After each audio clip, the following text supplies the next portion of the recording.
ప్రియులారా మనం చూస్తున్నాము 2 కొరింథీయులకు రాసిన పత్రిక 9వ అధ్యాయము 6వ దినం.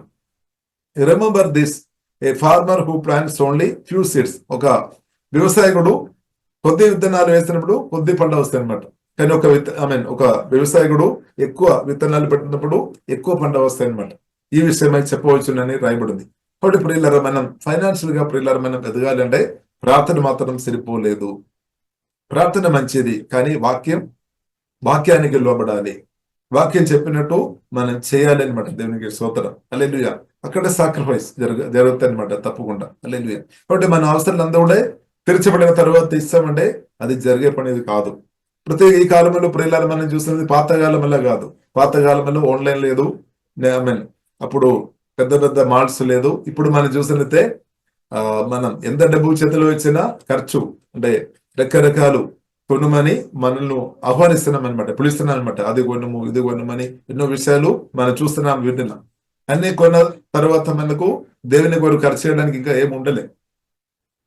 కొందరేమో ఆస్తిపాస్తులు కావచ్చు, కొందరేమో రకరకాల విషయాలు మనం చూసినట్లయితే అందమైన కోరిక తెరిచిన తర్వాత ఇస్తామంటే అది జరిగే పని కాదు అనమాట. కాబట్టి ఇప్పుడు ఇలా మన చేతుల్లో దేవుడు డబ్బు ఇచ్చినప్పుడు, దేవుడు మనం దీవించినప్పుడు దానిలో ఫస్ట్ మనం దేవుని రాజ్యం వరకు పక్క పెట్టడం నేర్చుకోవాలి. దాని నుండి కొంత మనం ఉండే స్ట్రాంగ్ నిర్ణయంతో ప్రార్థన వరకు కొద్దిగా మనం పక్క పెట్టి దేవుని రాజ్యం వరకు విత్తనం ఉత్సాహంతో ఇవ్వడం ప్రియులారా మనం నేర్చుకోవాలి. ఫస్ట్ మనం ఉండాలి. లేదు అన్ని ఖర్చులు అయిపోయిన తర్వాత మనం ఇస్తామంటే అన్ని అయిపోతాయి. ఎందుకంటే మనం ఒక షాపులో కానీ ఎక్కడ వెళ్ళినా సరే మనం ఊహించిన దానికంటే ఎక్కువ ఖర్చు ఒకటి జరగడానికి అవకాశాలు ఎక్కువని, తర్వాత అప్పు కూడా రావడానికి అవకాశం ఉంది. కాబట్టి ఇప్పుడు ఇలా మన ఫైనాన్షియల్ మేనేజ్మెంట్ మనం నేర్చుకోవాలి. ఎంత దేవుడు మనకు ఇస్తున్నామో దానికి తగినట్టు బ్రతకడం పరిశుద్ధాత్మ వలన ప్రియులారా మనం నేర్చుకోవాలి. లేదంటే అప్పు రావడానికి కూడా అవకాశం ఉంది. సరే, ఏదైనప్పుడు కూడా ప్రియులారా బైబిల్ గ్రంథం మనకు నేర్పిస్తుంది. ప్రియులారా మనం దేవుని రాజ్యానికి నమ్మకంగా ఇచ్చేవారు ఉండాలి. హల్లెలూయా. అది ₹1 ఎంత అని కాదు, ఎంతైనా కాదు ప్రియులారా, ఎంతైనా కాదు, మన వాక్యానికి లోబడమే. ఎంతైనా కాదు. కొన్నిసారి మనకి ప్రెస్టేజ్ పోతాయని ఇవ్వలేని వారు కూడా ఉండొచ్చు. ఇది చిన్న అమౌంట్ కదా, వారు ఏమనుకున్నారు. కాబట్టి చిన్నది పెద్ద తేడా లేదు ప్రియులరా. ఎంత దేవుడు మనకు అనుగ్రహిస్తున్నామో దానిలో నేను నమ్మకం ఉండాలి. మనందరం ప్రియులరా నమ్మకం ఉండాలని పరిశుద్ధ గ్రంథం మనకు చాలా స్పష్టంగా ప్రియులరా నేర్పిస్తుంది. కాబట్టి ప్రియులరా, remember this, a farmer who plants only few seeds will get a small crop, but the one who plants generously will get generous crop అని రాయబడింది. కాబట్టి ఒక వ్యవసాయకుడు సమృద్ధి ప్రియులారా మనం పొందాలంటే మనం ఎక్కువ విత్తనాలు వేసేవారు ఉండాలి. కానీ అక్కడ చాలాసారి మనం ఓడిపోతున్నాం. నిజం చెప్పాలంటే చిన్నది కూడా మనం చాలాసారి వేయడం మనం వెనకైపోతున్నాం. కాబట్టి ఇప్పుడు తర్వాత మనం ప్రార్థన చేస్తాం, ప్రభువా నాకు అవసరం ఉంది, ఇవ్వము. అనేది కాబట్టి విత్తనాలు చాలా ప్రాముఖ్యం. విత్తనాలు ప్రత్యేకంగా భవిష్యత్తు కొరకు అనమాట. కాబట్టి మన విత్తనాలు వేసుకునే విషయంలో నమ్మకం ఉండాలి. ప్రత్యేకంగా ఆత్మీయ విషయంలో, అలాగే అన్ని విషయంలో, అంటే ఫైనాన్షియల్ విషయంలో కూడా ప్రియులారా మన ఫెయిత్ఫుల్ చూపాలన్నమాట. ఇంకా ప్రియులారా మనం 2 కొరింథీయులు 9:7 ప్రియులారా మనం చూడవచ్చు. You must each decide in your heart how much to give. ఎంత మీరు ఇవ్వాలి అంటే, ఎంత మీరు విత్తనాలు పెట్టాలని మీరు నిర్ణయించుకోవాలన్నమాట. అంటే మీరు ఎంత కోత మీకు కావాలి దానికో తగినట్టు విత్తనాలు పెట్టాలని ప్రియులారా బైబిల్ మనకు నేర్పిస్తుంది. కాబట్టి మీకు ఎంత విత్తనాలు కావాలి దానికి తగినట్టు మీరు విత్తనాలు పెడుతున్నారా? విత్తనాలు పెట్టాలి ప్రియులారా, విత్తనాలు పెట్టాలి. ప్రార్థన వరంగా పెట్టాలి. సాక్రిఫైస్ మన విత్తనాలు పెట్టాలి, ప్రార్థన వరంగా పెట్టాలి. దేవుడు చూపిన చోట్ల మనం పెట్టాలి అనమాట. దేవునికి స్తోత్రం. కాబట్టి దేవుడు అది చూస్తున్నాం అనమాట. కాబట్టి మనం ఫెయిత్ఫుల్ చూపాలి అనమాట, ఫెయిత్ఫుల్ గా ఉండాలి. కాబట్టి you must each decide in your heart how much to give. కాబట్టి సనుక్కొని ఇవ్వద్దు, బలవంతంగా ఇవ్వద్దు, మనం సంతోషంతో ఇవ్వాలి. సంతోషంతో ప్రియులారా ఎవరి విత్తనాలు పెడతారు? రెవల్యూషన్ అంటే ప్రదేశం ఉండాలి అనమాట. కాబట్టి ఇప్పుడు ఇలా మనం చూసినట్లయితే ప్రియుల ఇప్పుడు మన ఈ భూమి అంతా మనం ప్రియులారా మనం చూసినట్లయితే అన్ని విషయాలు ప్రియులారా మీరు మనం గమనించినట్లయితే అన్ని విత్తనాలను బట్టి జరుగుతుంది అనమాట. అన్ని విత్తనాలు వేయబడుతుంది, పంట వస్తుంది. అది బిజినెస్ కానీ, ఆత్మీయ జీవితం కానీ ప్రియులారా మనం అంతా చూస్తున్నట్లయితే టోటల్ ప్రియులారా మనం చూసినట్లయితే అన్నిటికూ విత్తనాలు అనమాట. విత్తనాలు వేయడం, తర్వాత కోత, పంట కోసుకోవడం. తోటి ప్రియులారా, మన ప్రార్థన పూర్వకంగా మనం విత్తనాలు వేసే వ్యక్తులు ఉండాలి. ప్రత్యేకంగా మన తండ్రి అయిన దేవుని చూసి నేర్చుకోవాలన్నమాట. యేసు క్రీస్తును విత్తనాలు పెట్టినా కాబట్టి ఇప్పుడు ప్రియులారా మనం చూస్తే మనం క్రిస్తువుని కలిగి ఉన్నాం. మన అందరి క్రిస్తువుని కలిగి ఉన్నాం. ఎందుకంటే యేసు క్రీస్తు తండ్రి దేవుడు యేసు క్రీస్తును ఇచ్చినా కాబట్టి. అలాగే ప్రియులారా, విత్తనాలు చాలా పవర్ఫుల్ అన్నమాట. మన ప్రార్థన పూర్వక విత్తనాలు పెడుతున్నప్పుడు బైబిల్ గ్రంథం మనకు నేర్పిస్తున్న రోజున దారులు దేవుడు ఓపెన్ చేస్తాడనమాట. విత్తనాలు మనం పెడుతున్నప్పుడు అలాంటి వారికి, నమ్మకంగా చేస్తున్న వారికి దేవుడు అధికమైన కృప ఇస్తాడని బైబిల్ గ్రంథంలో ప్రియుల రాయబడింది. 2 కొరింథీయులు 9వ అధ్యాయము 8వ వచనంలో ప్రియుల రాయబడింది. కాబట్టి for God loves a person who gives cheerfully, సంతోషంతో ఇచ్చేవారిని దేవుడు ప్రేమిస్తున్నాడు. ఎందుకంటే ప్రియులరా, దేవుడు కూడా తండ్రి దేవుడు కూడా తన ప్రేమ కుమార్ని సంతోషంతో ఇచ్చామన్నమాట. ఎందుకంటే మనం నిత్య జీవనం పొందడానికి కొరకు, మన మేలు పొందడానికి కొరకు. కాబట్టి మనం కూడా ప్రియులరా సంతోషంతో ఇచ్చినట్టు ఆ కృప దేవుడు మనకు అనుగ్రహించినాక, ఆ రెవల్యూషన్ దేవుడు మనకు అనుగ్రహించినాక, పంట హార్వెస్ట్ గురించిన ప్రదేశ ప్రియులారమని ఉండే సంతోషంతో ఉత్సాహంతో మనం ఇస్తామన్నమాట. కానీ హార్వెస్ట్ గురించిన రెవల్యూషన్ మనకు లేదంటే మనం వెనకపోతే అనమాట. ఉత్సాహం లేని పరిస్థితి రావచ్చు. కాబట్టి మనకు ఉత్సాహం ఉందా దేవుని రాజ్యం కొరకు ఇవ్వడానికి, మనకు ఉత్సాహం ఉందా? ఉత్సాహం ఉంది అంటే దానికి అర్థం మీరు రెవల్యూషన్ పొందిన వ్యక్తిగా ఉన్నట్టు అనమాట. ఇప్పుడు రెవల్యూషన్ దేవుడు ప్రియులారా మనకు అనుగ్రహించిన ఇంకా ప్రియులారా మనం చూస్తుంటే మన దేవుని రాజ్యం కొరకు నమ్మకంగా ఇచ్చినప్పుడు చాలా విషయాలు జరుగుతున్నాయి. దేవుడు అది చూస్తున్నాం. దేవుడు దానికి తప్పకుండా భూమిలో మనల్ని దీవిస్తాడు. పరలోకంలో కూడా మనకు దేవుని ఉంది. దేవుడు అది మర్చిపోలేదన్నమాట. 9వ వచనంలో ప్రియులారా మనం చూసినట్లయితే మన దేవుని రాజ్యానికి చేసిన ఆ మేలు దేవుడు మర్చిపోలేదు. అది మాత్రం కాకుండా ప్రియులారా మనం చూసినట్లయితే 2 కొరింథీయులు 9వ అధ్యాయము 10వ వచనంలో ప్రియులారా మనం చూసినట్లయితే దేవుడు మనకు నూతన దారులు ఓపెన్ చేస్తాడు. అంటే రిసోర్స్ ఇంక్రీజ్ చేస్తాడనమాట. మనకు రిసోర్స్ ఇంక్రీజ్ చేస్తాడనమాట. మన కోరిక ఏంటది? ఇప్పుడు కొందరు మీకు సహాయం చేస్తున్నారేమో, కానీ ఇంకా మీరు ఇన్కమ్ మీకు వస్తుంది కదా, దాన్ని ఇంక్రీజ్ అవ్వాలి అంటే ప్రియులారా మన విత్తనాలు నమ్మకంగా వేసుకోవాలని పరిశుద్ధ గ్రంథం మనకు నేర్పిస్తుంది. కాబట్టి ప్రియులారా బైబిల్ గ్రంథం, for God is the one who provides seed for the farmer and then bread to eat. ఇప్పుడు దేవుడు మనకు ఆహారానికి ఇస్తాడు, విత్తనాలు ఇస్తాడు, మనం తినడానికి ఉన్న ఆహారం, అలాగే విత్తనాలు కూడా దేవుడు ఇస్తాడు. ఇప్పుడు విత్తనాలు మాత్రం దేశం మనం తినవద్దు. విత్తనాలు ఏం చేసుకోవాలి?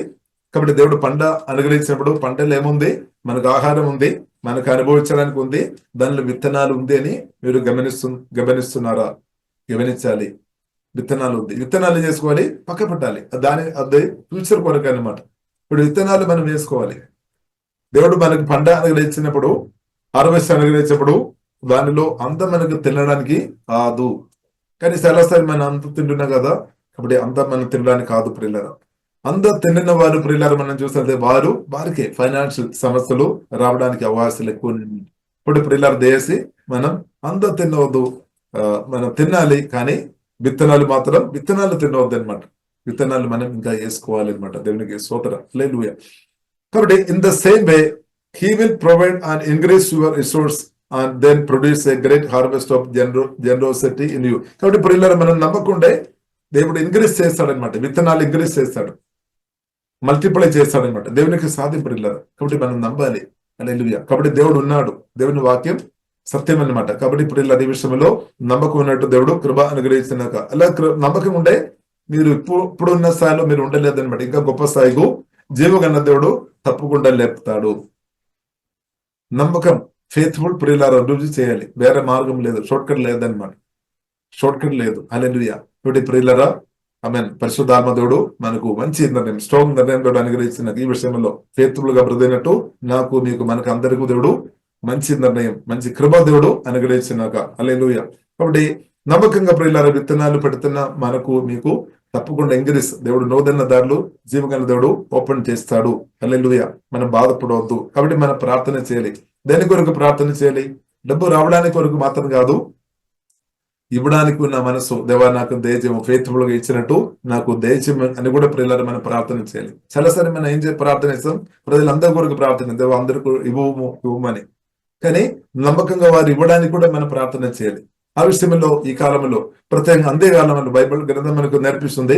2వ తిమోతి ప్రియులారా 4వ అధ్యాయంలో ప్రియులారా మొదటి వచనంలో చూస్తున్నట్లయితే అందే కాలంలో ప్రియులారా స్వార్థపరులు ఇంక్రీస్ అవుతాయి అన్నమాట. స్వార్థపరులు. కాబట్టి అంత్యకాలంలో మనం ఉన్నాం కాబట్టి ప్రత్యేక ప్రార్థన చేయాలన్నమాట.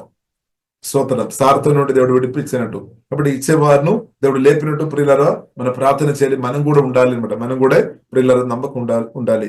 కాబట్టి ప్రియులారా ఇది చాలా ప్రాముఖ్యమైన విషయం అనమాట ఈ కాలంలో. ఇంకా ప్రియులారా మనం చూస్తుంటే తీసుకున్న వారు ఏం చేయాలి? వారు తీసుకొని ఇచ్చేవారును బ్లెస్ చేయాలి. దానికంటే దేవుని స్తుతించుకోవాలి, దేవుని ఆరాధన చేసుకోవాలి. కాబట్టి ఇచ్చేవారు ప్రియులారు, నమ్మకంగా ఇస్తున్న వారు ప్రియులారు మనం చూసినట్లయితే సువార్త అంటే దేవునికి సువార్త నమ్మిన కాబట్టి ఆ సువార్తకి వారు విధేయ చేస్తున్నామని ప్రూఫ్ చేస్తున్నాం అనమాట ఇవ్వడం వల్లని. అది కూడా ప్రియులారా 2 కొరింథీయులు 9 అధ్యాయంలోనే రాయబడింది.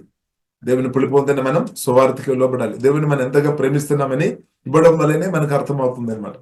మనకు తెలుసు ప్రియులారా ఏదైనా పెళ్లి జరిగినప్పుడు లేదంటే బర్త్డే ఫంక్షన్ జరిగినప్పుడు కొన్నిసారి బర్త్డేకి మనం వెళుతున్నప్పుడు చక్కని ఏదైనా గిఫ్ట్ తీసుకొని వెళదాం. కాబట్టి ఎంతగా మనం ప్రేమిస్తున్నామో అంతగా గొప్ప గిఫ్ట్ మనం తీసుకొని మనం సామర్థ్యాన్ని బట్టి అలాగే ప్రియులారా ఎంతగా మన ప్రేమ మనం వ్యక్తపరుస్తున్నాం అనమాట. కాబట్టి దేవునితో ఉన్న ప్రేమ ఆరాధన ద్వారా మనం వ్యక్తపరుస్తున్నాము, సమర్పించుకోవడం వలన వ్యక్తపరుస్తున్నాము, పరిశుద్ధమైన బ్రతుకు వలన వ్యక్తపరుస్తున్నాము, సువార్త పరిచయ ద్వారా మనం వ్యక్తపరుస్తున్నాము, క్షమించడం వలన మనం వాక్యానుసరమైన జీవితం వలన వ్యక్తపరుస్తున్నాము. దానిలో ఒక పార్ట్ ఇవ్వడం అనమాట. కాబట్టి ఇచ్చే ప్రియులారా మీకు తక్కువ ఉండేటట్టు దేవుడు ఒప్పుకోలేదు. ఇప్పుడు యేసు నామములో ప్రియులారా మనం ప్రార్థన చేస్తాం, దేవా నన్ను ఇవ్వడానికి కొరకు నన్ను వాడుకోము, ఈ కాలంలో దేవా నీ రాజ్యం కొరకు ఇవ్వడానికి కొరకు నన్ను వాడుకోమని ప్రియులారా ప్రార్థన చేస్తాం. కాబట్టి ఇచ్చేవారు ప్రియులారా మనం చూస్తుంటే సంఘాన్ని బలపరుస్తున్నాం అనమాట. ఇచ్చేవారు అనేకులను బలపరుస్తున్నాం అనమాట, అనేకులకు ఆశీర్వాదకరంగా బ్రతుకుతున్నాం అనమాట. దేవునికి స్తోత్రం, హల్లెలూయా. కాబట్టి ప్రియులారా ఆ కృప దేవుడు మనకు కూడా అనుగ్రహించినాక, మనకు కూడా సమృద్ధి కృప అనుగ్రహించినాక, ఇప్పుడు దేవుని రాజ్యానికి నమ్మకంగా విత్తనాలు పెడుతున్న మీరు తప్పకుండా కోత వస్తాయి అనమాట. ఇప్పుడు ఒక్కటి మాత్రం ప్రియులారా, విత్తనాలు పెట్టిన తర్వాత మన సనగవద్దు, గుణగవద్దు, కంప్లైంట్ చెప్పవద్దు, దుష్ట మాటలు మనం పలుకోవద్దు, శాప మాటలు మనం పలుకోవద్దు, అనవసరమైన విషయాలు దేశం మనం మాట్లాడవద్దు అనమాట. హల్లెలూయా. హృదయంలో కోపం పెట్టుకొని విత్తనాలు వేసిన ఫలం తగ్గిపోతాయి. కానీ అందుకొరకు మనం క్షమించాలి, దేవుని ప్రేమతో నింపబడి ప్రార్థనపూర్వక విత్తనాలు వేసుకోవాలన్నమాట. దూషణ మాటలు పలుకోవద్దు, సనగవద్దు, గుండుకోవద్దు అనమాట. దానివల్ల ఆ ఫ్రూట్ తగ్గిపోతాయి అనమాట. కాబట్టి విత్తనాలు వేసుకోవాలి, దేవుని స్తుతించుకోవాలి. తగిన సమయంలో బైబిల్లో రాయబడింది కొత్త ప్రియులరా పంట వస్తాయి అనమాట. కాబట్టి ఈ విషయంలో నేనైతే అనుభవిస్తున్నామో మనం కూడా అనుభవించాలి, మనందరం అనుభవించాలని దేవుడు కోరుతుంది. అనేకులు ఈ వాక్యం వారి జీవితంలో రిసీవ్ చేసుకుని అనేకులు మేలు పొందుతున్న కాలంలో మనం ఉన్నామన్నమాట. కాబట్టి మనం కూడా వెనకపోవద్దు అనమాట. మనం వెనకుండవచ్చు, మన చేతుల్లో ఉంది. కాబట్టి ప్రియుల పరిశుద్ధాత్మ దేవుడు కోరుతుంది మనం ఇంకా పైకి రావాలి, నమ్మకం ఫెయిత్ఫుల్ చూపాలి. హల్లెలూయా. కాబట్టి ఫెయిత్ఫుల్ చూపాలి. ఫైనాన్షియల్ విషయంలో ఎవరైతే ఫెయిత్ఫుల్ చూపిస్తున్నారో వారు అభిషేకంలో దేవుని శక్తిలో తప్పకుండా ఎంకరేజ్ అవుతాయి అనమాట. ఒకవేళ ఫైనాన్షియల్ విషయంలో మీరు నమ్మకం చూపలేకుండా దేవుని రాజ్యం వరకు గొప్పగా ప్రభు నన్ను వాడుకోమంటే గొప్పగా వాడబడలే. ఎందుకంటే ప్రియులరా ఇది కనెక్ట్ ఉంది అనమాట, రెండు కనెక్ట్ ఉంది. కాబట్టి ప్రియులారా మనం ఫైనాన్షియల్ విషయంలో నమ్మకంగా ఉండినట్టు దేవుడు ప్రియులారా మనకు కృప అనుగ్రహించినాక దానివల్ల ఏమవుతుంది? అనేకులు దీవించబడతాయి. అనేకులు మాత్రం కాదు, మీరు కూడా దీవించబడతాయి. మనం కూడా దీవించబడతాయని సత్యం ప్రియులారా మనం అర్థం చేసుకోవాలి. కాబట్టి ఇవుడి అప్పుడు అణచి కుదిలించి జిగదారినట్టు నిండా కొలుత మనుషులు మీ ఒడిలో మీ పెడతారని ప్రభువు చెప్పిన మాట ప్రియులారా మనం మర్చిపోవద్దు. హల్లెలూయా. ఇప్పుడు మన ప్రార్థన చేస్తాం, ప్రభువా ఈ కాలంలో అనేకులకు ఇచ్చే వ్యక్తిగా నన్ను కూడా దేవ అభిషేకించి వాడుకోము. అలాంటి హృదయం, ప్రేమతో నింపబడిన హృదయం నాకు దయచేయము అని ప్రార్థన చేస్తాం. ఒకవేళ మీరు దేవుడు మిమ్మల్ని ఆశీర్వదించినప్పుడు దానిలో అందరు మీరు తినేసిన స్థాయిలో ఉంటే దేవునితో మాట్లాడదాం, ప్రభువా మీరు ఇచ్చిన కూడా నేను తినేసాం, క్షమించుము, దానిలో కొంత ఇచ్చినట్టు ఆ కృప నాకు దయచేయమని పిల్లల ఇప్పుడు నుండైనా ప్రార్థన చేయండి. ఒకవేళ దేవుడు మన చేతిలో ఆమె ఇచ్చిన తర్వాత మన కొరకు ఖర్చు చేసిన తర్వాత నాకు ఇవ్వడానికి లేదు అని ప్రభుత్వం మనం చాలాసార్లు చెప్పి ఉండొచ్చు. కానీ మనం ప్రార్థన చేస్తాం, దేవా మీరు ఇచ్చినప్పుడు మీకున్నది దేవుని రాజ్యానికి ఉన్నది మొదటిగా ప్రియుల బైబిల్లో రాయబడింది, మొదటి నా రాజ్యం ఉంది వెదకుడి. ఇప్పుడు దేవుడు మనకు అనుగ్రహించినప్పుడు దేవునికి ఉన్నది పక్క పెట్టడానికి దేవునికి ఉన్నది అది తీసి హల్లెలూయా పక్క పెట్టుకొని దేవుని కొరకు ఇచ్చినట్టు ఆ కృప దేవా నాకు దయచేయమని ప్రియుల మనం ప్రార్థన ఇస్తాం. హల్లెలూయా. ఇప్పుడు మనం ప్రార్థన చేయాలి, ఈ విషయం కొరకు మనం ప్రార్థన చేయాలి. హల్లెలూయా. కాబట్టి ప్రియుల ఈ విషయంలో మీరు మాదిరి ఎగ్జాంపుల్ ఉండాలి అన్నమాట, మాదిరి చూపాలి. హల్లెలూయా. కాబట్టి మనం చాలాసార్లు ఇలాగ ప్రార్థన చేస్తాం, అందరూ మార్చము. కాబట్టి అవును, ఈ రోజు మన వాక్యం విన్నాం కదా, మనం మారాలి. కరెక్ట్. హల్లెలూయా. నేను మారాలి. స్తోత్రం. ఫస్ట్ నేను మారాలి. దేవునికి స్తోత్రం. అలాగే మనందరూ మారాలి అనమాట. హల్లెలూయా.